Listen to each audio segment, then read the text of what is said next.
building a culture of inquiry. It is a Tuesday morning in late September. A principal is walking the corridors of her school. The bell has just rung.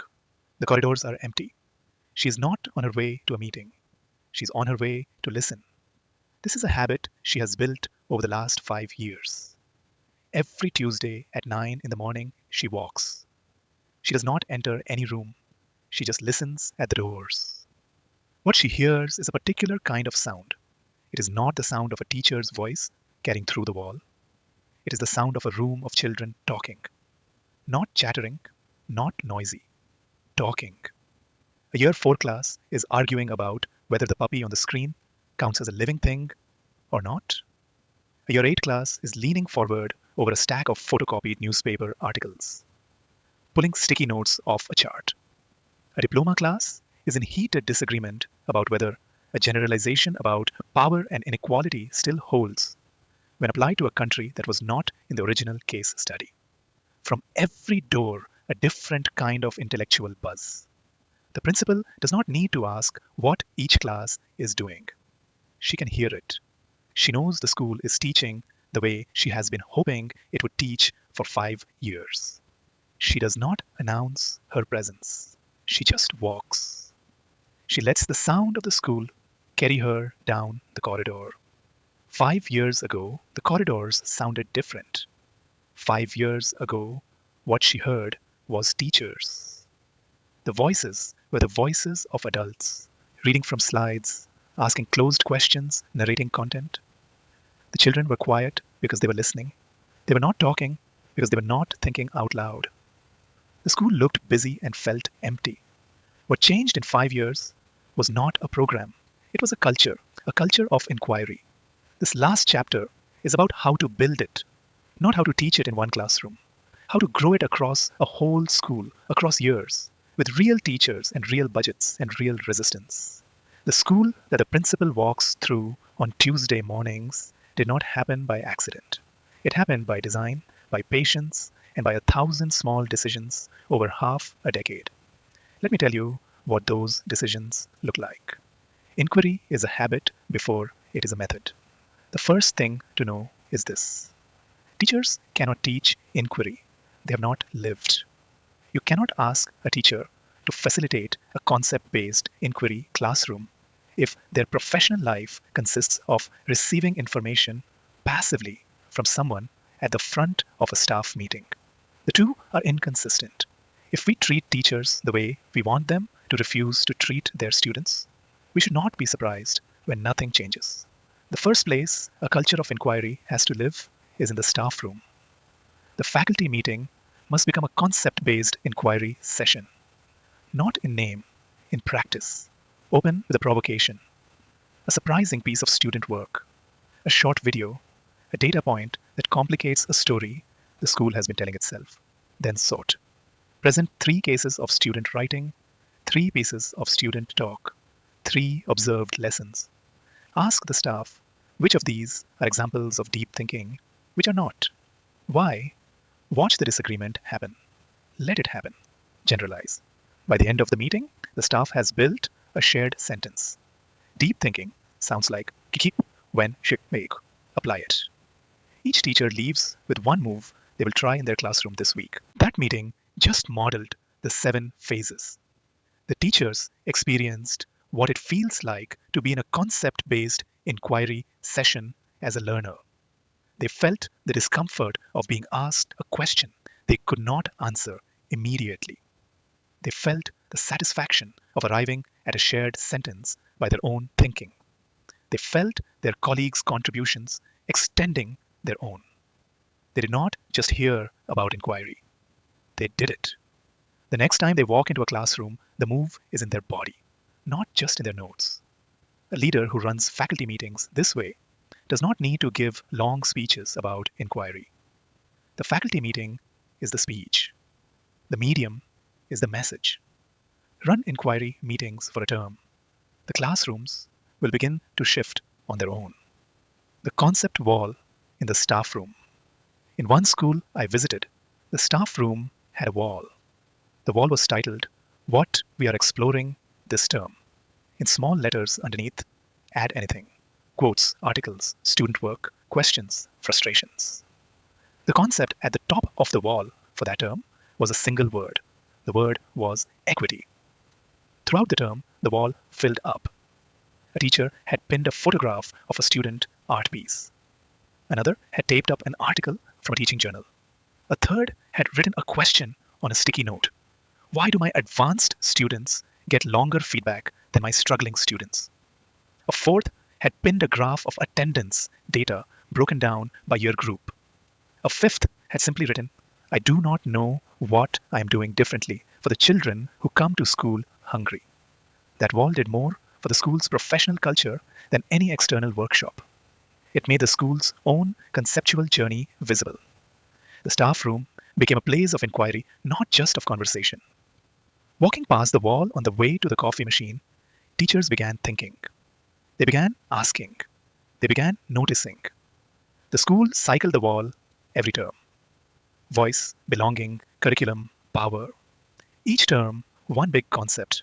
Each term, the wall as the visible record of the school's collective thinking. After 2 years, the wall had become an archive. Teachers referred back to it. Remember when we were thinking about equity? That came up again today in my class. The concepts had become a shared language. This is the smallest thing a school can do. A wall, one concept, one term. It costs almost nothing. It changes everything. Calibrated coaching, not top-down mandates.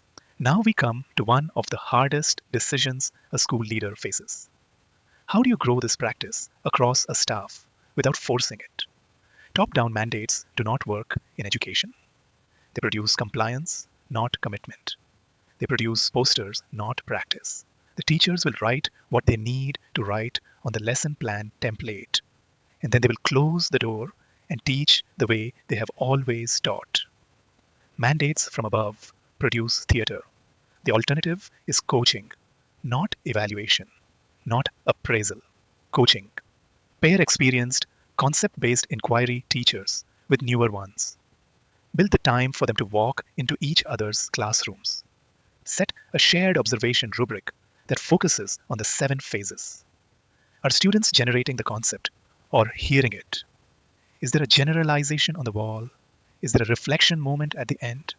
Is there evidence of transfer to a new case? The observation is not a grade. It is a description of what was seen. The conversation afterwards is not a judgment. It is a question. What were you trying to do? What did you notice? What might you try next? The visiting teacher learns as much as the host teacher. Both walk out smarter. Over a term, every teacher in the school has been in every other teacher's room at least once. The school has become a community of professional practice rather than a collection of isolated classrooms. I have seen this go wrong in 2 ways. The first is when coaching becomes evaluation in disguise. The visiting teacher fills out a form. The form goes to the head. The head uses it in the appraisal cycle.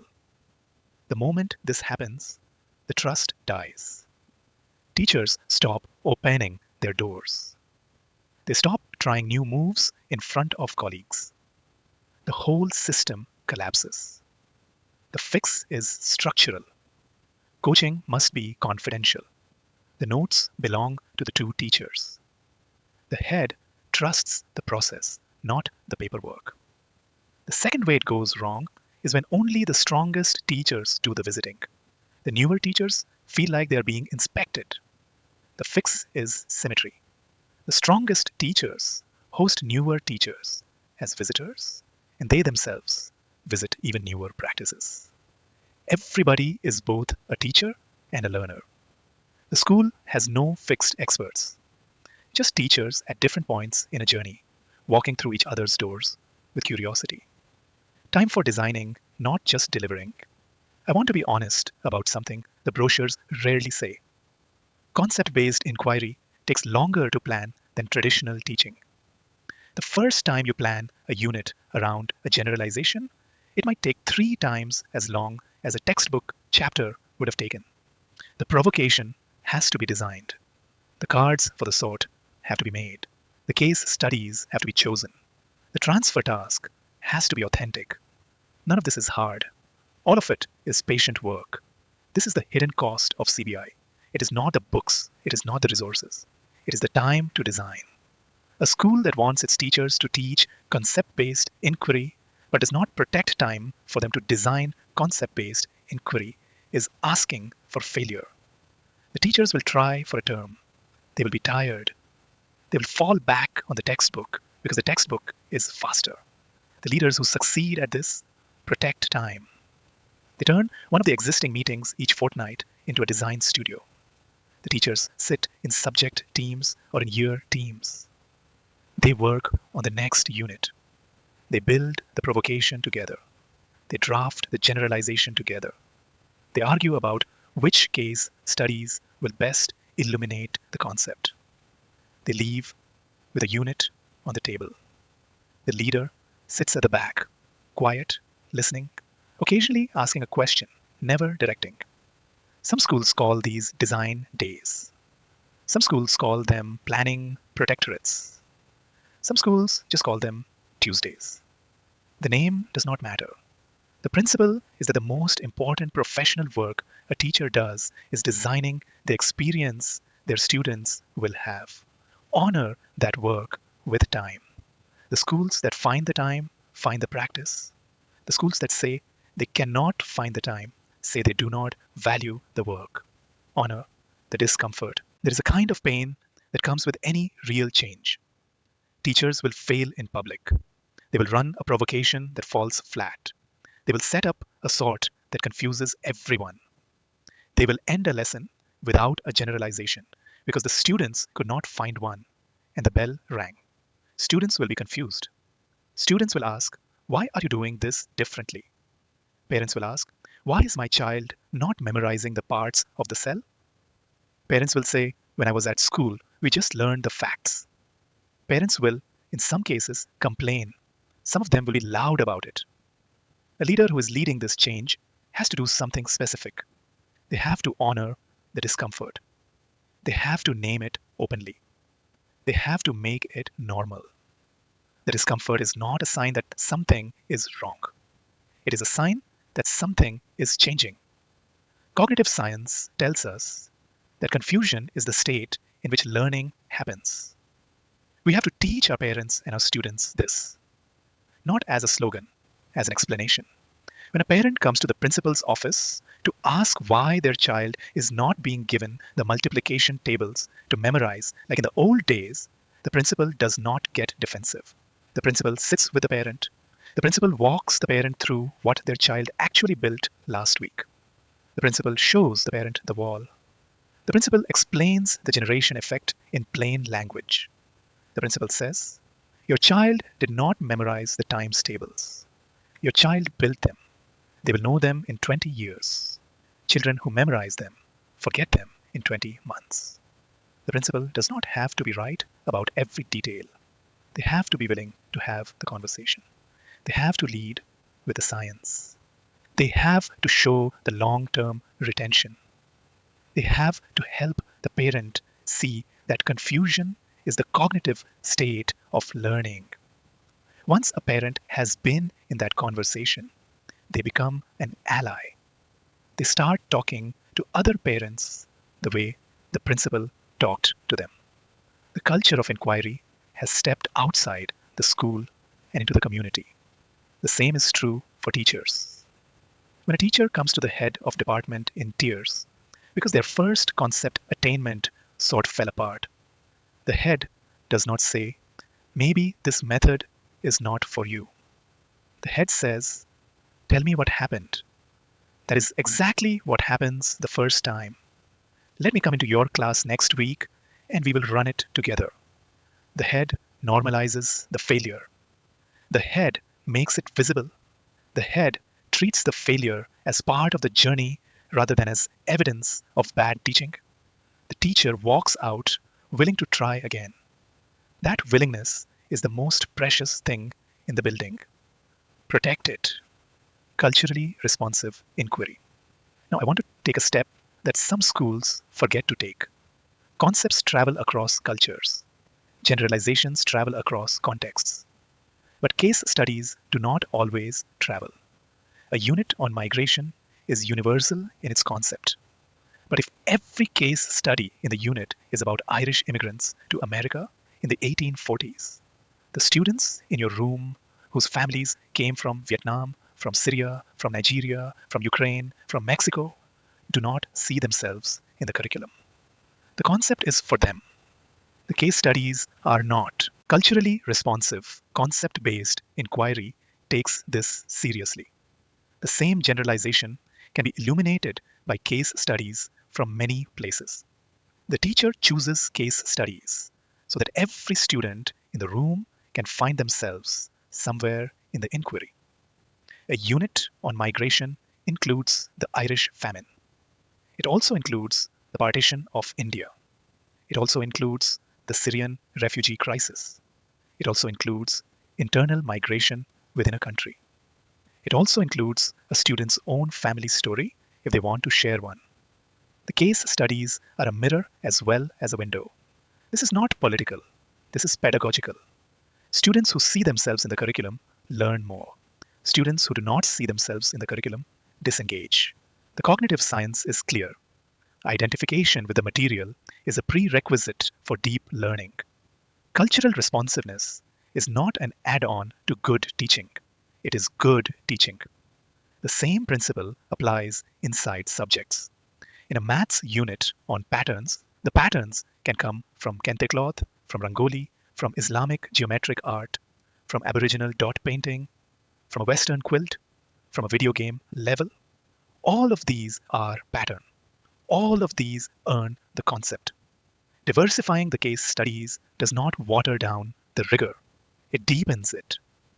The students who never saw themselves in maths before suddenly find that the patterns of their grandmother's saris are also the patterns of the textbook. The concept welcomed them in. Their identity expanded the concept. Universal design and diverse learners. Concept-based inquiry has another quiet strength. It is naturally inclusive. Concept-based inquiry treats students as builders of meaning rather than as receivers of content. The student who reads slowly can still sort cards. The student who has dyslexia can still notice a pattern in a visual. The student who is new to the language of instruction can still point. The student who is gifted in maths can still be challenged by a generalization that lives at the edge of their understanding. Every student enters the inquiry through a different door. Every student arrives at the same generalization. This is what designers call universal design for learning. Multiple means of engagement, multiple means of representation, multiple means of expression. CBI does not bolt these on. CBI is built this way. The same lesson has cards for the visual learner, talk for the verbal learner, manipulatives for the kinesthetic learner, time to think for the slow processor, opportunities to extend for the fast processor.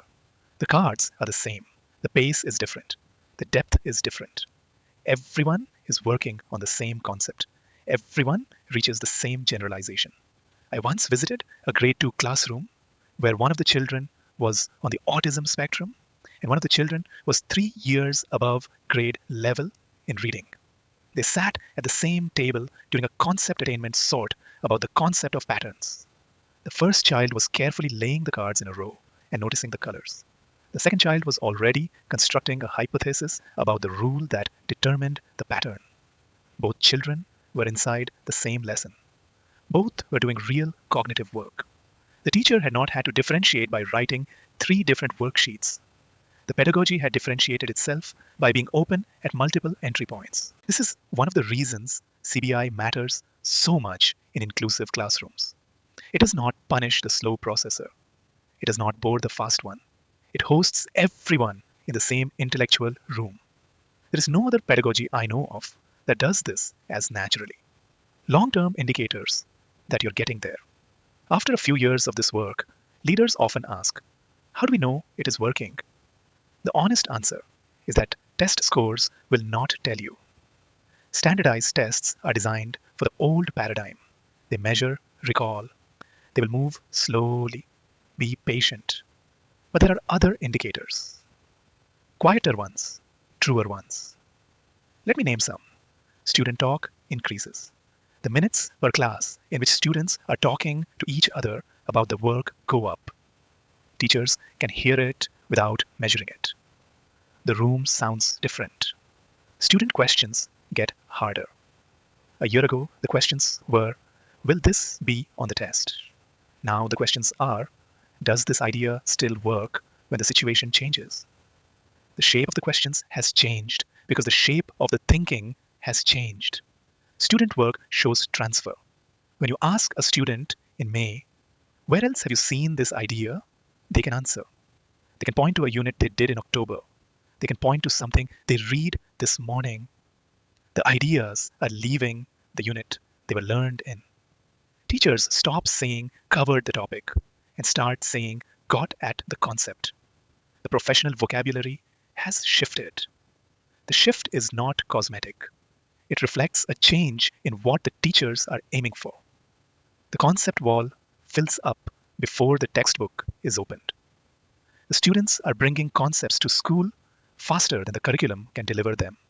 They are hunting on their own time. The hunt is the learning. When you see 3 of these signs, the school is on its way. When you see all of them, the culture has arrived. Notice that none of them shows up in a spreadsheet. Notice that all of them show up in a corridor on a Tuesday morning. The principal who walks the corridors knows what to listen for. The ones who only read the data sometimes miss the school that is right in front of them. Closing benediction. I want to speak to you directly now in the last few minutes of this book. If you are a teacher who has listened to all of these chapters in the car on the way to school, you have walked with us through 21 ideas, dozens of classrooms, hundreds of examples. Some of it sounded like the kind of teaching you already do on your best days. Some of it sounded like something you have never tried. Both responses are right. The book was meant to confirm what you're already doing well and to open one door you had not opened yet. If you're a student teacher about to begin, you are entering the profession at a moment when we know more about how the brain learns than at any time in human history. You do not have to teach the way you were taught. The path is in front of you. Begin clearly, begin slowly, begin with one move.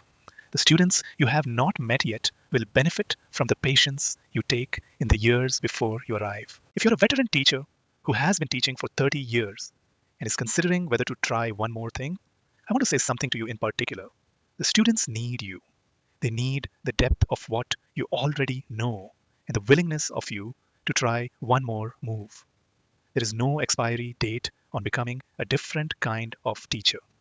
The teachers I've admired most have always been the ones who, late in their careers, were still asking the simplest question.